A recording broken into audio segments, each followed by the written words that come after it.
ሰላም ወደ አድማጮቻችን የትናንትናው የኤምሬትስ ጨዋታ ለመድፈኞቹ አስደሳች አልነበረም። ይህ ቡድን እንግዲህ ሁለት አይነት ብቃት ያለው ይመስላል። የውድድር ዓመቱ ላይ አርሰናልን በቻምፒዮንስ ሊጉና በፕሪሚየር ሊጉ በተለያየ አይነት ብቃት ያየነው እንዳለ የሚያመላክት ይመስለኛል። በፕሪሚየር ሊጉ ላይ ጠንካራ ፉክክር ይልቅ ወደ ቻምፒዮንስ ሊጉ የሚያተኩር ይመስላል። ባለፉት ጨዋታዎች ኢፕስዊች ታውንን ከሜዳ ውጭ ከማሸነፍ ውጭ አቻ ውጤቶች በተከታታይ እየወጡ ይገኛል። በውድድር ዓመቱ 13 ጊዜ አቻ ወጥቷል። 9 ጊዜ ደግሞ ከመምራት ተነስቶ ነው። ይህንን መለወጥ ይጠበቅባቸዋል። ማይክል አርቴታ ግን ስለዚህ ተጠይቆ ምን አይነት መልስ ሰጠ? 5 ጊዜ በቀይ ካርድ ተጫዋች ወጥቶብናል የሚል አስተያየትን ሰጥቷል። አርሰናል በአመቱ 3 ጊዜ ብቻ ነው የተሸነፈው፣ ሁለቱ በ10 ተጫዋቾች ናቸው። ስለዚህ ለአርሰናል በውድድር ዓመቱ ላይ ብዙ ለውጦች ያስፈልጉታል። ብዙ ሂደቶችን ማሻሻል መድፈኞቹ ይጠበቅባቸዋል። ከነዛ ውስጥ እንግዲህ አንዱ የሚሆነው የፕሪሚየር ሊጉ ብቃታቸውን ማስተካከል ነው። ነገር ግን የመድፈኞቹ ደጋፊዎች፣ የአርሰናል ተጫዋቾች፣ የአርሰናል አሰልጣኝ ማይክል አርቴታ ሁሉም ነገር ከ6 ቀናት በኋላ ለሚደረገው የፒኤስጂ ጨዋታ ላይ ነው ሁሉም እየታቸውን አተኩረው ያሉት። እንግዲህ እዚህ ቡድን ውስጥ በትናንትናው ጨዋታ ላይ የቤን ዋይት እና የሚኬል ሞሪኖ አለመኖር ማይክል አርቴታ በጉዳት ምክንያት ነው ብሏል። ነገር ግን ለቀጣዩ ጨዋታ የመድረሳቸው ድል ሰፊ እንደሆነ ተናግሯል። እንግዲህ በተለይ የሞሪኖን መኖር አርሰናል በጣም የሚፈልግ ይመስለኛል። ወደ አድማጮቻችን በዛሬው ፕሮግራም የተለያዩ አይነት መረጃዎች ይዤ ተመልሼ መጥቻለሁ። አርሰናልን የሚመለከቱ ናቸው። የዴቪድ ኦርነስቴን አዳዲስ መረጃዎች ወጥተዋል። የቶማስ ፓርቴ፣ የማርቲን ዙቢሜንዲ ጉዳይ እንግዲህ አርሰናሎች ሊያስፈርሙት ጫፍ የደረሱ ይመስላል። በዲን ሂውጅሰን ጉዳይ ግን አርሰናል እጁን የሰጠ ይመስላል። ምክንያቱም ቸልሲ እና እንዲሁም ደግሞ ሊቨርፑል ጠንካር ብለው ገፋ ብለው እየመጡ እንዳለ ይነግረናል። ከዛ ውጭ አርሰናል በክረምት የዝውውር መስኮት የመስመር ተጫዋች ለማስፈረም ከፈለጉ የግድ አንድ ተጫዋችን ከመስመር ተጫዋቾቻቸው መሸጥ ግድ ይላቸዋል ይለናል እንግዲህ ዴቪድ ኦርነስቴን። ስለነዚህ መረጃዎች ልናደርሳችሁ ተመልሰን መጠናል። ሰላም ውድ አድማጮቻችን፣ ይህ ያያ ስፖርት ነው። ላይክ፣ ሼር፣ ኮሜንት፣ ሰብስክራይብ ማድረጋችሁን አትርሱ። እናንተ ላይክ፣ ሼር፣ ኮሜንት፣ ሰብስክራይብ ብዙዎቹ ጋር እንድንደርስ ያግዘናል። አስተያየታችሁን አስቀምጡልን። ስለ እግር ኳስ የምታስቡትን፣ በተለይ የአርሰናልን የቀጣይ ፒኤስጂ ጨዋታ ምን ታስባላችሁ? የአርሰናል በዝውውር መስኮቱ ውስጥ ምን ያክል ዋጋ ያላቸው ገንዘብ ማውጣት ይጠበቅበታል? የቶማስ ፓርቴ አዲስ ኮንትራት ጉዳይ አዲስ መወያያ ርዕስ ሆኖ እየወጣ ይገኛል። አርሰናል ኮንትራትም ሊያቀርብለት እንደሆነ መረጃዎቹ ይጠቁማሉ። በእነዚህ ጉዳዮች ላይ ኮሜንት መስጫ ቦክስ ላይ ጻፉልኝ። የመጀመሪያው መረጃችን የሚሆነው እንግዲህ ቶማስ ፓርቴን የሚመለከት ነው። ይህ ጋናዊ አማካኝ ለመድፈኞቹ ባለፉት 5 ዓመታቶች ውስጥ ምርጥ ብቃቱን እያሳየ ይገኛል። አርሰናል በዚህ ተጫዋች ላይ በብቃቱ ረገድ በጣም ደስተኛ ናቸው። ነገር ግን የቀጣዮቹን የ2 ዓመት ኮንትራት ተጨማሪ ለመክፈል ይፈልጋሉ። ቻርልስ ዋትስ እንግዲህ የታዋቂ አርሰናል ዘጋቢ ጋዜጠኛ ማለት ነው አዲስ ኮንትራት ሊቀርብለት መሆኑን ዴቪድ ኦርነስቴን አቅርበዋል። 1 ዓመትና ተጨማሪ 1 ዓመት ኮንትራትን የሚያቆይ ነው የሚሰጡት።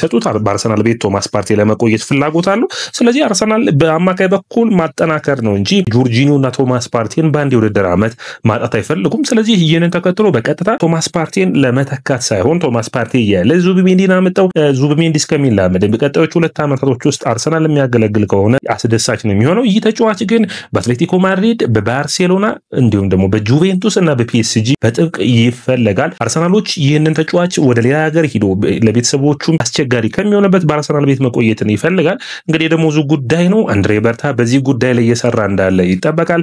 አርሰናሎች ደሞዙ ባለበት እንዲቀጥል እንጂ ተጨማሪ የመክፈልን ፍላጎት የላቸውም። ቶማስ ፓርቴ ከፍ እንዲል ይፈልጋል። ነገር ግን ቶማስ ፓርቴ በአርሰናል ጋር ቀለል ያለ ግንኙነት አለው ተብሎ አይታሰብም። ከአርቴታ ጋር ከሙሉ ቡድኑ ጋር ጥሩ ግንኙነት ስላለው በቀላሉ አርሰናሎች ኮንትራቱን ያራዝሙታል ተብሎ የሚጠበቅ ነው የሚሆነው። የአርሰናል ቤት ቶማስ ፓርቴ መቆየቱን ተከትሎ የማርቲን ዙቢሜንዲ ጉዳይ ደግሞ እንደ አዲስ እየተወራ ይገኛል። የዙቢሜንዲ ጉዳይ አንደኛ ካርሎ አንቸሎቲ ሪያል ማድሪድን የሚለቁ ከሆነ የእሳቸውን ተተኪ ፍለጋ ወደ ገበያ የሚወጣው ሪያል ማድሪድ ትክክለኛው ተተኪው ዣቪ አሎንሶ ነው ብሎ ያምናሉ። ዣቪ አሎንሶ ደግሞ የባስክ ሀገር ተወላጅ እንደሆነ በሪያል ሶሴዳድ ቤት በታችኛው ዲቪዚዮን ወይም ደግሞ በሁለተኛው ቡድን ሲያሰለጥን ከማርቲን ዙቢሜንዲ ጋር አብሮ እንደሰራ የሚታወቅ ነው። ነገር ግን ዣቪ አሎንሶ ማይክል አርቴታ ሁለቱም የባስክ ሀገር ተወላጅ እንደሆኑ ይታወቃል። ማርቲን ዙቢሜንዲን ለማሳመን ግን ማይክል አርቴታ በጣም በተሻለ መልኩ እንደሰራና ከተጫዋቹ ጋር ጥሩ ግንኙነትን ፈጥሮ ዝውውሩ የክረምት የዝውውር መስኮት ከመጀመሩ በፊት ቀድሞ ሊጠናቀቅ የሚችልበት እድል እንዳለ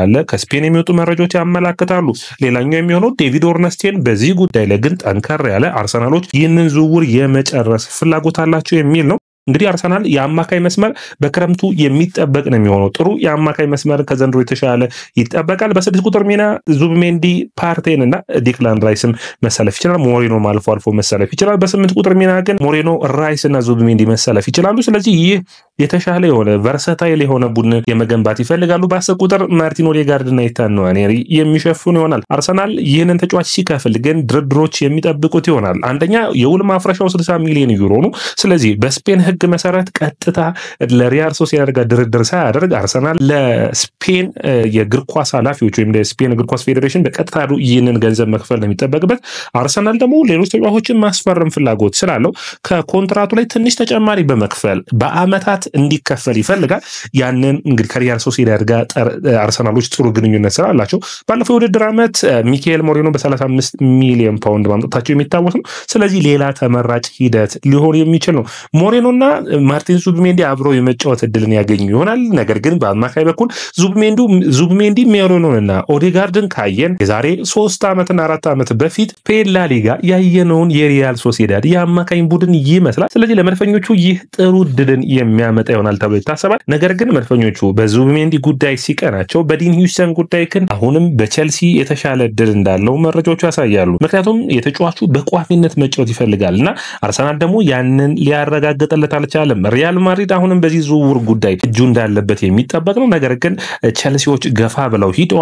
በተለይ ኤጀንቱንም ተጫዋቹንም አናግረውታል። ስለዚህ ዝውውር የሚጠበቅ ሊሆን ይችላል። አርሰናል ትሮሳርድን ወይም ማርቲኔሊን መሸጥ ግድ ይለዋል ይለናል ዴቪድ ኦርንስቴን። ምክንያቱም ደግሞ የተሻለ የመስመር ተጫዋችን ለማምጣት ከፈለገ ሁለቱን ይሸጡ ከተባለ ግን ቢያንስ ምን ያክል ዋጋን ያወጣሉ ወይ ነው የሚለው የመጀመሪያው ጥያቄ። ትሮሳርድን በሚመለከት እንግዲህ አርሰናል እስከ 35 ሚሊዮን ፓውንድ ድረስ ከዚህ ተጫዋች የማግኘት ፍላጎት አለው። ሌላኛው ግን በሚገርም ሁኔታ የማርቲኔሊ ዋጋ ግን በጣም የተለያየ ነው።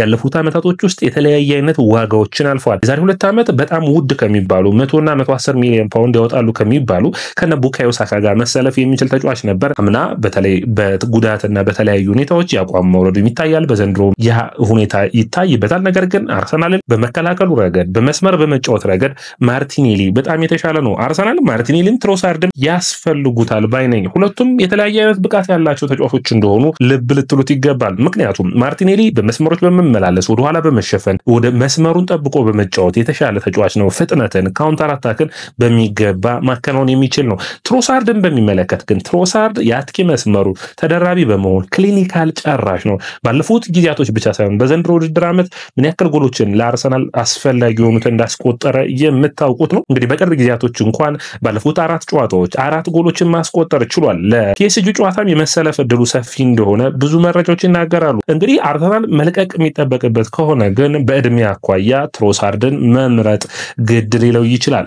ትሮሳርድ የመጨረሻ ዓመት የኮንትራቱ ላይ መገኘቱን ተከትሎ ከወደ ሳውዲ የዚህ ልጅ ፈላጊ ብዙ ቡድኖች እንዳሉ መረጃዎቹ ይጠቁማሉ።